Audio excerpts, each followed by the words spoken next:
My naam is Eddie Pelcher. Ek is die hoof van kleinhandelsfinansiering vir CNH Capital.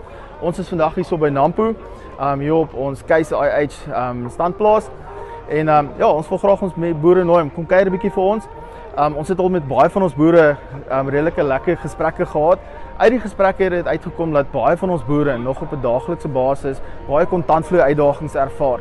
Ons by CNH Capital het 'n filosofie om regtig te luister na ons boere en daarom het ons al ons finansieringsstrukture met onmiddellike effek aangepas.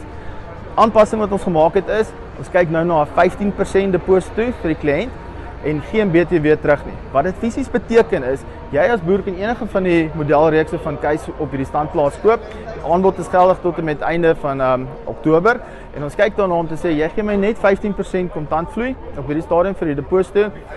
Jy eis jou BTW by SARS, daai geld kom dadelik terug in jou kontantvloei in jou eie bankrekening wat dan weer die kontantvloei herstel in jou besigheid. So, ons het ook verskeie promosies wat hardloop op 'n groot deel van ons trekkerreekse sowel as ons stroperreekse, maar ek dink die heel belangrikste ding is kom praat met ons. Dit is vir ons baie belangrik om te verstaan waar lê jou individuele uitdagings en hoe ons moontlik jou kan help sodat finansiering by jou aanpas. So kom kuier vir ons, ons het lekker koffie, sien uit om jou te sien.